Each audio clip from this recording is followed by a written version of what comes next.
So, ayan na mga kauma. Andito na kami sa way approaching going to Mount Igmatungtong.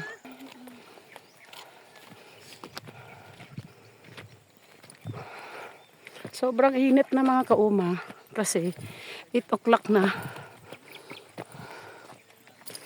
Tinanghali kami ng alis doon sa sa baba. Karating kami dito ng Barangay Kapnayan. 7:45. So, more or less siguro mga 1 hour, 1.5 hour bago kami makarating doon. Tingnan na tayo eh. Selfie lang. Wah! Ayan lang naman sa kabila oh. Ayan ang pupuntahan namin mga kauma. So, kailangan namin dumaan dito. Oh.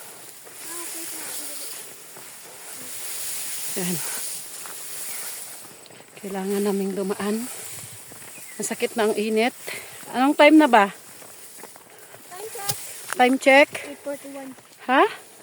8:41. 8:41 a.m. 8:41. So target natin yan 15 minutes. Makuha ba natin? Paakyat sa taas. Okay na pag ganito lang siya. Hindi siya masyadong mga kauma. Look. Mga kauma, kaya pa mga kauma? Bomba. Oh, bomba. Ayan, mga palaban pa yan. Yung mga walang rayuma yan eh. Oh, redyaran kami sa tubang na ni Mount Igmatungtong. Oh. May mahiwagang kuti or kuring, miming. Redya nga naga-guardya. Nagasugalaw kang mga hiking. Oh, very friendly siya oh. Oh.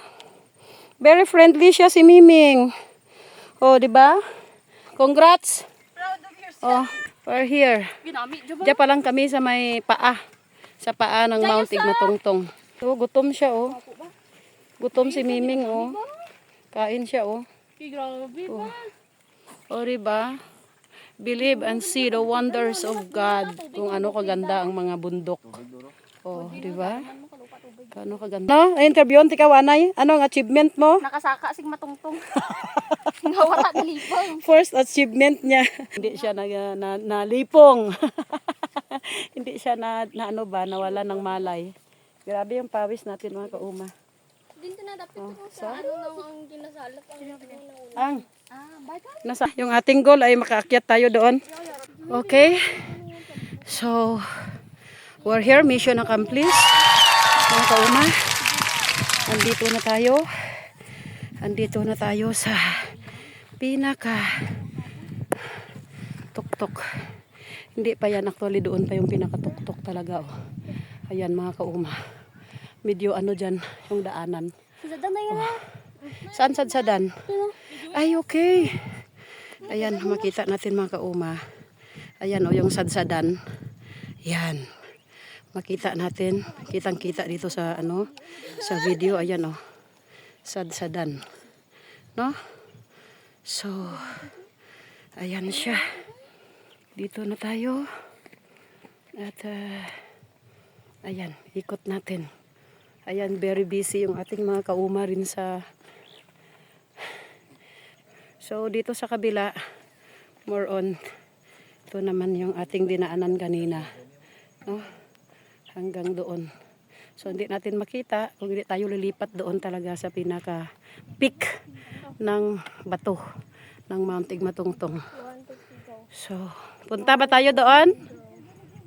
Okay? Sige, go. Thank you, Lord. Panor. Oh, mission accomplished na mga kauma. Malaan kayam ko ni pestura. Si Dogi, andyan oh. Oh, mission accomplished na yan mga kauma. Di asan ka na? Ura ka malipangan. Oh. Never quit. Sabi ko ma-surrender. Ayan oh, ang ganda mga kauma. Bag lang Ayan oh, doon akyat ako sa taas. Akyat ako doon sa taas. Sirugan magaling ka. Ay, di rin tong payo mo niya. Oh. Masaka ako doon sa Sara. Dito wala naman na chinilas mo ang sapatos mo na. Sige, dyan lang. Okay lang. Kaya ko ra. Kanda. Imor ah. So, ayan siya mga kauma. Medyo ano na yung taas ng sikat ng araw. Pero, totally, dito na kami. Ayan. Real na makita mo talaga yung view. Mga kauma, oh. Ayan. So, kitang-kita yung mga rice terraces doon. Oh. Ayan. No? So, ayan. Oh. Ayan yung aming tour guide doon sa baba. No? So, thank you so much. Thank you so much, Lord, Papa Jesus, dahil nakarating kami dito sa Mount Tigmatungtong. Worth naman yung aming pagod. Kahit tanghali na, yung init. Dahil talagang, happy ka sa makita mo. Oh, beautiful, amazing, amazing. No? Grabe yung Panginoon. So, goodbye. I hate to see you go. So, uwi na kami. Ando na yung mga kauma. For the last time, thank you Mount Igmatungtong for our safe hiking. So, nandun na yung ating mga kauma sa baba. So, thank you. Babalik pa kami dito Mount Igmatungtong sa sunod na mga panahon pa. So, happy na ang ating mga kauma. Ayun. So, that's it.